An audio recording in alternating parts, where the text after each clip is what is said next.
I want to bring in our senior Pentagon reporter, Louis Martinez, and Britt Clennett, who is live in Kyiv, Ukraine, for more on this. So, Louis, I'll start with you. How are Pentagon officials responding to President Zelensky's plea for more aid to Ukraine? I think we can all agree it was a pretty extraordinary speech last night. You're right, Alexis. It was a really extraordinary speech, a lot of confidence and a lot of questions about where we are going to go in the future with this, asking for more support from the United States. The line that you're hearing from Pentagon officials is you're going to see more, and that's exactly what you heard from John Kirby there in that appearance on Good Morning America.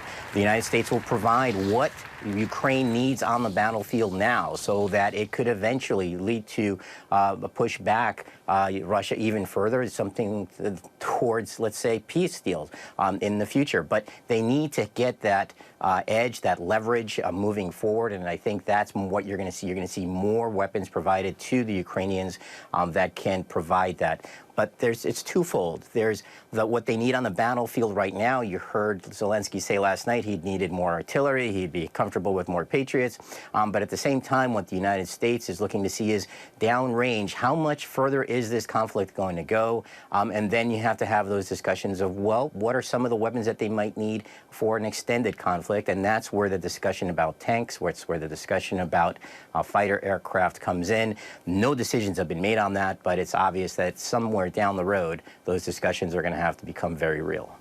Yes, absolutely. Now, Britt, I'm curious what people in Ukraine are saying. How are they reacting to Zelensky's historic visit to the capital, given Russia's recent attacks?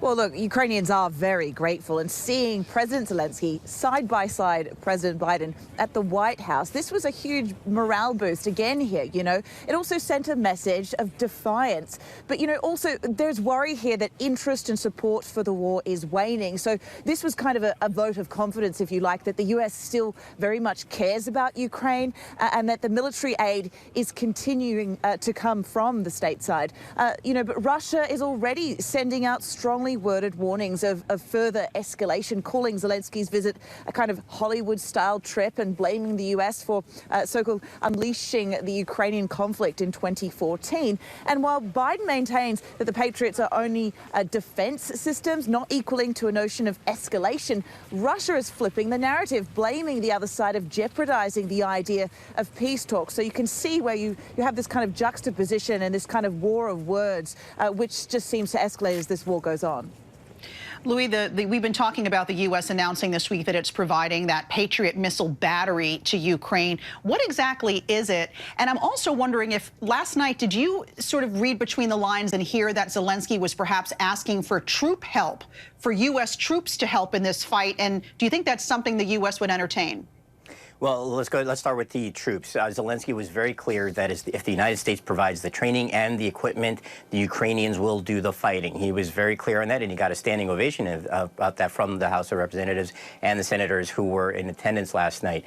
And that has been the situation here. The United States has been providing the training and the weaponry because President Biden has been very clear that there will be no U.S. troops inside Ukraine in this conflict. The Patriot battery is a part of a $1.85 billion aid package that included a JDAM kit, but it is the Patriots that are getting the most attention. Now, when we hear the word battery, we think, oh, it might just be one vehicle with some missiles on it, as you're seeing in the images right now. But actually, a Patriot battery is about 100, 150 personnel, and it's a grouping of vehicles that are called launchers. And each one of those launchers can fire maybe 4 to 16 missiles, depending on the version that the Ukrainians get, and it can reach as far as 100 miles. Very sophisticated system. Indeed. Louis Martinez, Britt Clennett, our thanks to you both. Hi, everyone. George Stephanopoulos here. Thanks for checking out the ABC News YouTube channel. If you'd like to get more videos, show highlights, and watch live event coverage, click on the right over here to subscribe to our channel. And don't forget to download the ABC News app for breaking news alerts. Thanks for watching.